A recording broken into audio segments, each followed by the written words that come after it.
नमस्कार, news state का digital platform आप देख रहे हैं। मैं आपके साथ ताना अधिकारी। गाजा में चल रही जंग को खत्म करने की अमेरिकी कोशिशों पर फिर से संकट गहराने लगा है।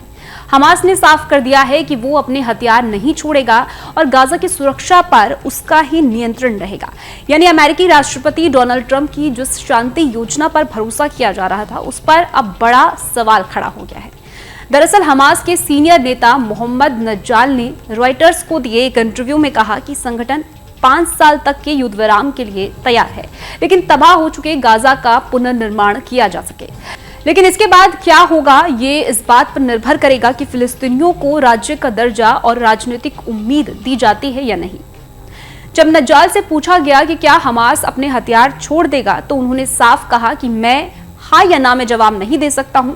ये इस बात पर निर्भर करेगा कि निरस्तीकरण की प्रक्रिया कैसे होगी और हथियार किसे सौंपे जाएंगे। हमास के इस रुख ने उस अमेरिकी प्लान को झटका दिया है जिसे ट्रंप प्रशासन ने गाजा में स्थायी शांति लाने के लिए बनाया था।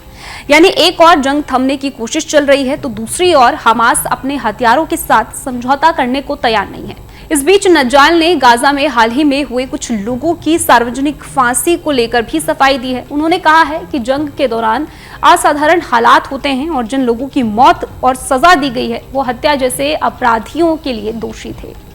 हालांकि अंतर्राष्ट्रीय स्तर पर इस कार्रवाई की आलोचना की जा रही है। हमास पहले भी कई बार अपने हथियार छोड़ने से इनकार करता रहा है, लेकिन इस वक्त जब शांति वार्ता आगे बढ़ रही है, उस समय दिया गया ये बयान पूरी तरह से प्रक्रिया को झटका दे सकता है। क्या अमेरिका की योजना में सबसे अहम शर्त यही है कि क्या हमास अपने हथियार त्याग कर गाजा का शासन नागरिक प्रशासन को सौंपेगा? दोहा में रह रहे हमास नेता नज्जाल के बयान के बाद इजराइल की प्रक्रिया भी सामने आई है। इजरायली प्रधानमंत्री कार्यालय ने कहा है कि हम युद्ध विराम समझौते का पालन कर रहे हैं और अपने हिस्से की सभी शर्तें पूरी कर रहे हैं। पहले चरण में हमास को सभी बंधकों को रिहा करना था, लेकिन उसने ऐसा नहीं किया। हमास जानता है कि अपने बंधकों के शव कहां हैं, फिर भी जानकारी नहीं दी गई। इजराइल ने यह भी कहा कि इस समझौते के तहत हमास के निरस्तीकरण के लिए बिना किसी शर्त के, लेकिन उसने अब तक कोई कदम नहीं उठाया है। इजराइल ने दो टूक कहा कि हमास को 20 सूत्रीय योजना का पालन करना होगा, उसके पास कम वक्त है।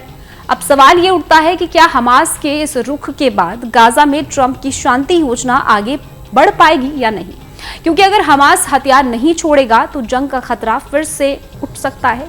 फिलहाल दुनिया की नजरें गाजा पर टिकी हुई है। क्या शांति लौटेगी या फिर एक बार फिर से बारूद बोलेगा, ये आने वाले दिनों में साफ होगा। अभी के लिए इतना ही, मिलते हैं एक अगली वीडियो के साथ। नमस्कार।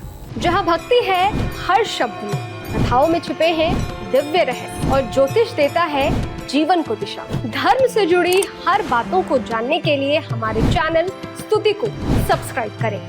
चैनल पर जाने के लिए इस लिंक पर क्लिक करें।